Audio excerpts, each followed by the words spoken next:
Bismillahirrahmanirrahim. Assalamualaikum warahmatullahi wabarakatuh. Perkenalkan, nama saya Ramalia Anazara. Saya dari kelompok 9. Pada kesempatan kali ini saya akan mempresentasikan mata kuliah studi hadis yang dengan berjudul Hadis Maudhu.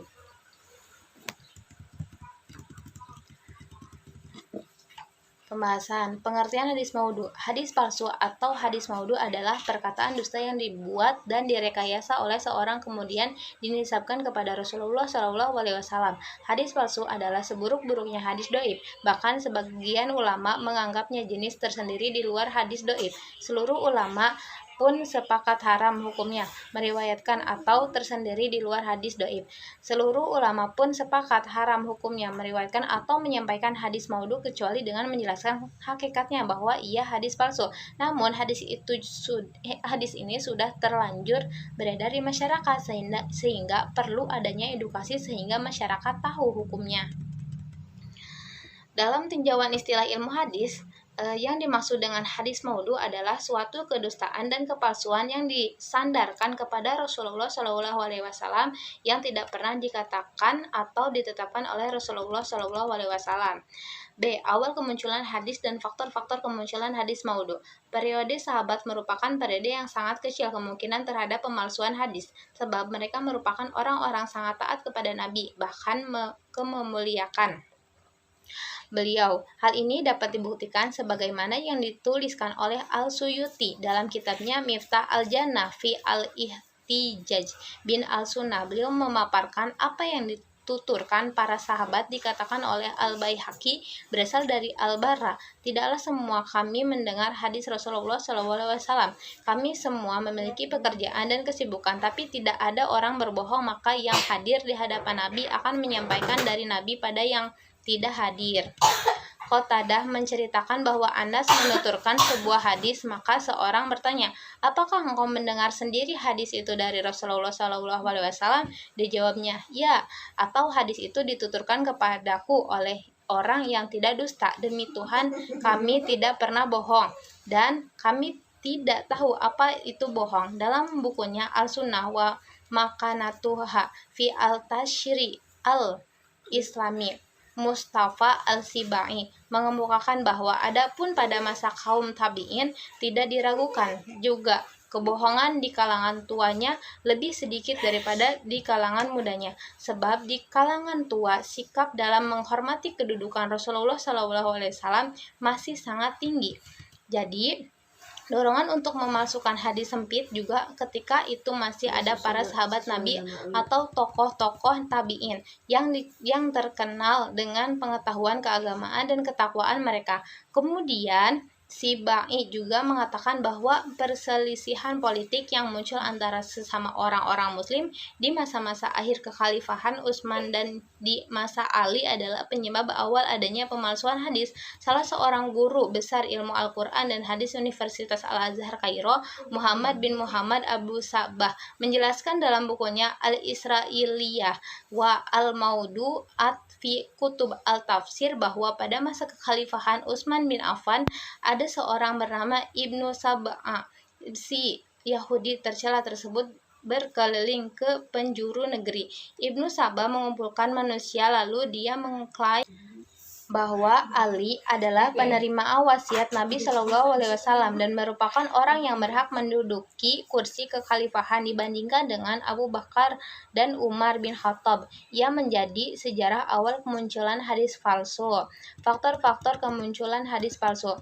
Yang pertama, sebab politik, yaitu seperti munculnya peristiwa terbunuhnya Utsman bin Affan sehingga timbulnya perpecahan di kalangan ulama Islam. Perpecahan tersebut berlanjut dengan lahirnya kelompok-kelompok penduduk masing-masing pihak seperti kelompok pendukung Ali bin Abi Thalib, pendukung Muawiyah bin Abu Sofyan, dan kelompok Khawarij yang muncul setelah terjadinya perang Siffin, yaitu antar kelompok Ali dan kelompok Muawiyah.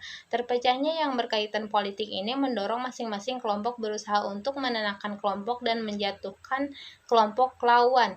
dalam upaya mendukung kelompok mereka masing-masing serta menarik perhatian umat agar berpihak kepada mereka. Maka mereka dalam melakukan kampanye politik, mereka mencarilah argumen-argumen dari Al-Quran dan hadis. Akan tetapi jika mereka tidak menemukan argumen yang mereka butuhkan di dalam kedua sumber tersebut, maka mereka mulai menciptakan hadis-hadis maudhu yang kemudian disandarkan kepada Nabi Shallallahu Alaihi Wasallam. Perpecahan politik ini merupakan sebab utama penyebab langsung terjadinya pemalsuan hadis dari 3 kelompok di atas. Maka kelompok Syiah yang pertama melakukan pemalsuan hadis. Yang kedua, usaha dari musuh Islam, kaum zindik.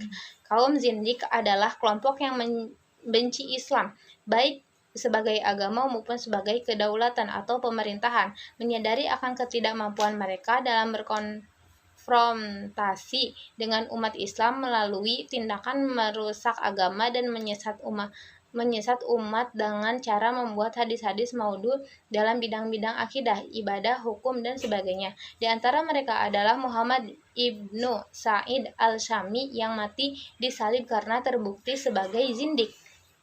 Dia meriwayatkan hadis yang menurutnya berasal dari Anas dari Nabi Shallallahu Alaihi Wasallam yang mengatakan, saya adalah penutup para nabi, tidak ada nabi lagi sesudahku kecuali apabila berkehendak Allah. Diterangi oleh Al-Hakim bahwa dia membuat pengecualian ini adalah untuk mengajak manusia mengakui kenabian. Tokoh pemalsuan hadis lain yang berasal dari kelompok zindik adalah Ibnu Al-Karim Ibnu Al-Uja bin. Dia mengakui sendiri perbuatannya memalsukan hadis sebanyak 4.000 hadis yang berhubungan dengan penghalalan yang haram dan pengharaman yang halal. Pengakuan tersebut diirarkannya di hadapan Muhammad ibnu Sulaiman, wali kota Basrah. Ketika Ibnu Abu Al-Uja sudah berada di tiang gantung untuk dibunuh, menurut Hamad ibnu Zaid bahwa hadis yang dimaudhukan oleh kaum zindik berjumlah sekitar 12.000 hadis. Dalam riwayat lain disebutkan berjumlah 14.000 hadis. Yang ketiga, sikap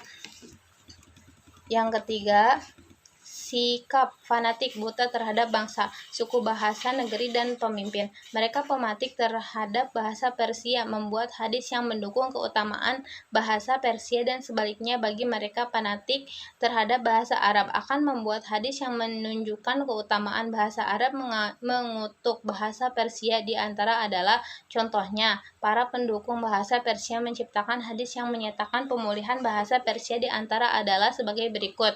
Sesungguhnya pembicara orang-orang di sekitar Ar-Rashi adalah dengan bahasa Persia.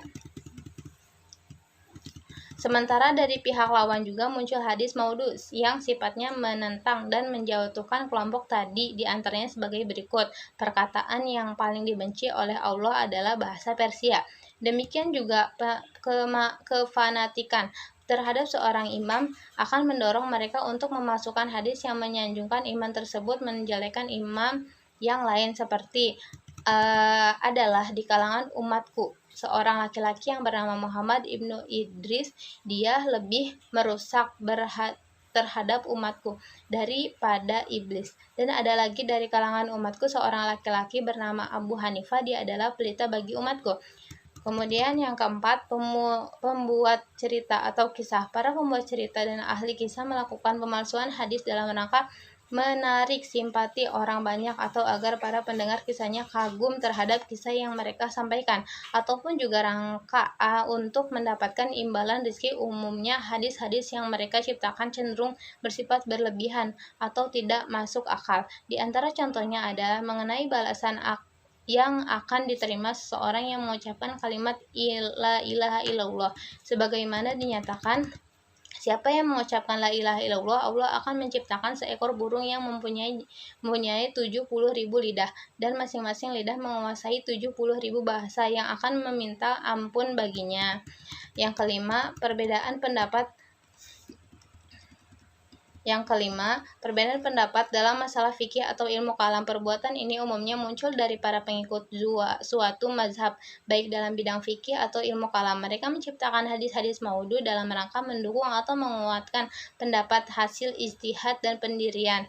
Para imam mereka diantaranya adalah hadis-hadis buatan yang mendukung pendirian mazhab tentang cara pelaksanaan ibadah salat seperti mengangkat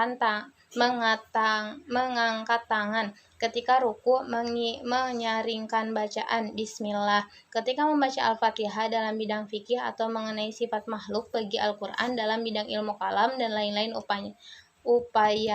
upamanya.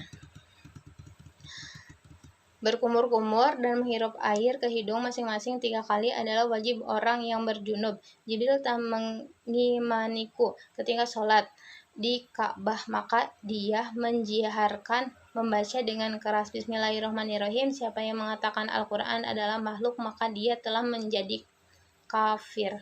Yang keenam, semangat yang berlebihan dalam beribadah tanpa didasari ilmu pengetahuan.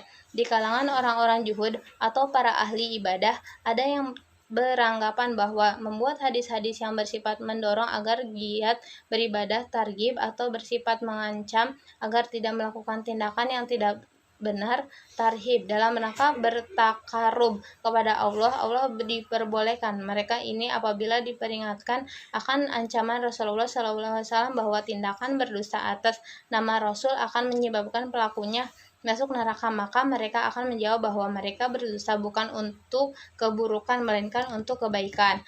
Dengan motivasi di atas, mereka banyak membuat hadis-hadis tawadu, terutama yang berhubungan dengan keutamaan surat-surat yang terhadap di dalam Al-Quran.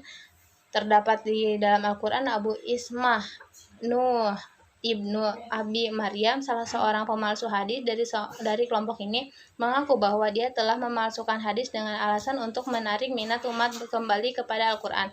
Mereka karena dia melihat telah banyak orang yang berpaling dari Al-Quran, tetapi sebaliknya mereka sibuk dengan fikih Abu Hanifah dan Maghazi Ibnu Ishaq. Salah satu contoh hadis maudhu semacam ini adalah, siapa yang membaca surat Yasin pada malam hari, maka pada pagi harinya dia telah mengampuni dari segala dosanya.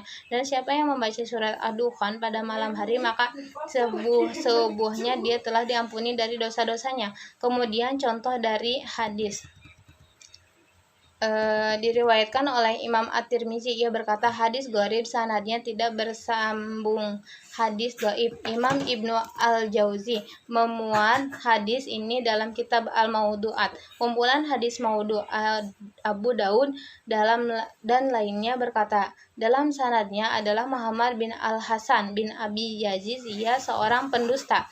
Kemudian yang ketujuh, mendekatkan diri kepada para penguasa, di antaranya pemalsuan hadis tersebut. Ada yang sengaja membuat hadis untuk mendapatkan simpati atau penghargaan daripada khalifah atau penjabat pemerintahan yang sedang berkuasa ketika itu. Umpamanya adalah Gayat Ibnu Ibrahim yang ketika memasuki istana Khalifah Al-Mahdi, dilihatnya Al-Mahdi sedang leganya burung merpati.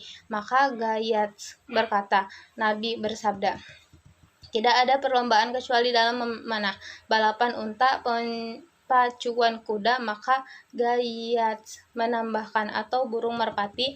Dalam hal ini Gayat telah menambahkan kata jannah terhadap hadis yang datang dari Nabi SAW tersebut, menyadari ia akan berbuat Gayat tersebut. Al-Mahdi akhirnya memerintahkan untuk menyembelih merpati tersebut setelah terlebih dahulu memberi Gayat hadiah 10.000 dirham. Kemudian yang C, kriteria kepalsuan hadis. Yang pertama, matan hadis tidak sesuai dengan kefasihan bahasa, kebaikan, kelayakan, dan kesopanan bahasa Nabi SAW. Yang kedua, bertentangan dengan Al-Quran, akan akal sehat dan kenyataan. Yang ketiga, rawinya dikenal sebagai pendusta.